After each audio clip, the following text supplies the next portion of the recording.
All right, so we are now here at the LG booth, and we're going to check out all the cool stuff they have. They got some awesome new TVs, some cool computer monitors, some home appliances, and a bunch of other cool gadgets. So we're going to take a look at the best stuff. I'll show you guys up close, talk a little bit about them. Let's get started. All right, so first, this is probably the main thing that they announced, or at least I think is the coolest, and this is the LG Signature OLED W TV.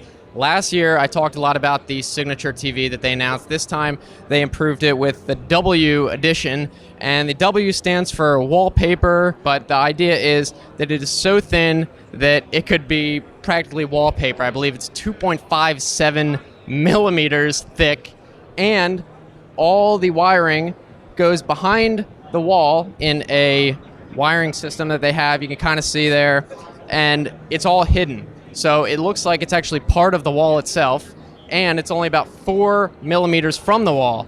So at that distance, it's so close that you don't even see the shadows. So the demo that they showed was pretty amazing, and all the connections, everything go down, I guess, behind the wall, connect into that bottom part. You can see those cylinders go up and down. That's actually the speakers. So this is pretty cool. It's also obviously HDR, 4K, all sorts of neat stuff in there. Pretty excited about that. All right, so next up we have the Super UHD TV. This is not OLED, but it is another type of quantum dot technology, or at least the next generation of quantum dot technology. If we move over here, you can see they actually reduced the size of the particles from 12 to 1 nanometer. And what you get out of that is an improved color panel where if you rotate the screen, you get the full color gamut. No matter how far you rotate it, we'll insert some B-roll showing that, and as well as deeper colors. And it does look good. I don't know if it looks as good as OLED. It's not part of the Signature line as far as I know. It looks pretty awesome. It all obviously does HDR and all that sort of thing. So I think it's still pretty cool. Look, they got a floating speaker. I don't know if it sounds good, but at least it looks cool. Spins around, floats, probably costs $1,000. At least it's neat. So this is my new monitor setup, as you can tell. This is in my office now, or at least I wish. These are 3 4K monitors, HDR, vertical. You don't usually see that, but it's possible you can do it. And this is 550 nits. That is a bright monitor, and you can see it's HDR10, which means you're going to get those brighter whites, deeper blacks, all that good stuff. These don't seem to be synced up exactly, but I'm going to give them the benefit of the doubt on that. These are 31.5-inch 4K, obviously. I think I mentioned that. 95% DCI. Still really good. I'm going to bet that the monitors you guys have don't have that. So better than what you usually see. Some other interesting features, it's got USB-C, so you can actually, it says laptop charging. I'm going to assume that means some sort of pass-through, so you can actually charge your laptop when it's plugged into it or something like that. That's what I'm assuming, but I could be wrong. So we got a couple other features, HDMI 2.0, DisplayPort, all the standard stuff. Really cool setup we got here. You can check out the near non-existent bezels on all 4 sides.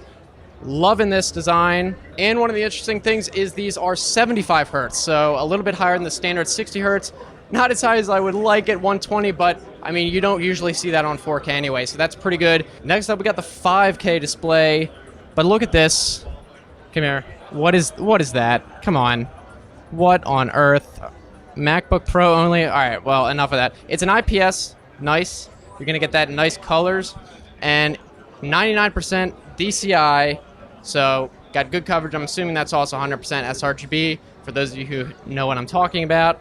And not sure if this is HDR, doesn't really mention. I'm gonna assume so. And nice monitor, I guess. We have another fridge. This one doesn't have a computer screen, but if you knock on it, it turns on a light. Now, the cool thing about this refrigerator is when you put stuff in this side, it makes it cold. And when you put it down here, it makes it even colder. All right, so here's another cool thing, though, is if you look down there, when you stand in front of it, it says door open, and then you step here.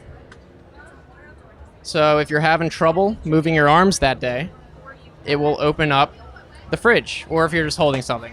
So yeah, it's a fridge. It makes things cold. Pretty awesome. So as you can see, this is also my new monitor setup. And yes, I just made the same joke twice. These are, again, not exactly 4K, although I guess you could consider it that. It's 3840 by 1600 IPS. You're going to get that 100% sRGB, or I guess you should say 99%, and FreeSync, not G-Sync. So you Radeon users, you'll be happy with that. And now I'm not really sure what this means in terms of input latency. It says 1 millisecond motion blur reduction. I'm not gonna go as far as say that that's input latency, especially since it's an IPS. I know for me, input latency is a big deal. I like to get it under 1 millisecond. We talked about Samsung, they had that 1 millisecond in their booth. Usually you can only get that with a TN panel, IPS probably not, but it still looks amazing if you want a absolutely huge wraparound screen. This also has USB-C, HDMI 2.0, and the standard inputs, USB 3.0 with quick charge. So that seems to be another thing where you can, I guess, charge your phone with the monitor. I don't know why you would do that, but you can apparently. Now this is another really cool projector. You're probably wondering where it is. It's actually down here. And this is actually kind of amazing because it's 1080p all the way to the top. So the resolution, I'm assuming, has to be way higher than 1080p in there in order to get that full resolution at the top. There's no distortion at all.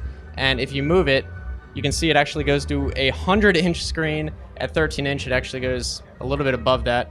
And then it can go down to 60 inches at 4 inches. So that is incredibly close for what it is. You could pretty much just bring this anywhere and put it on any wall and get a huge, really good-looking projector out of it, actually. So this is pretty awesome. So this thing, it's an LG Dalek. For those of you who got that reference, it's actually a airport guide. So this is bigger than what I thought it was. The idea is you put your ticket in, it's going to give you all sorts of information. If you need help, you can't find your gate or something like that. This robot, I believe, is actually in one airport at least right now. So it's actually being used. It's kind of like a cute little face up there. And it's supposed to just be helpful. They've also got another one over here. It's a cleaning robot.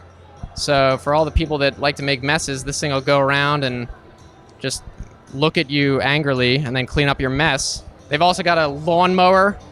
So this is actually pretty awesome. They have a robot for everything at this point. And of course, the classic vacuum robot cleaner. So it's all pretty neat stuff. All right, so we just got out of LG and we got to take a look at some of the cool stuff, at least I thought. We got to look at the TVs, we got the monitors, we also got the thing that makes stuff cold, and some other gadgets. Not all of it's new, but all of it is cool, I think. So probably the cool stuff is the LG Signature TV, the one that is so thin it practically blends in with the wall. OLED, I think, is definitely the best technology right now for TVs. We have seen some other ones. They had the Super UHD. Samsung and some other companies had other types of quantum dot, but I still think OLED is the best out of all of them. So we'll have to see how it looks in the coming years. So this is the best stuff right now.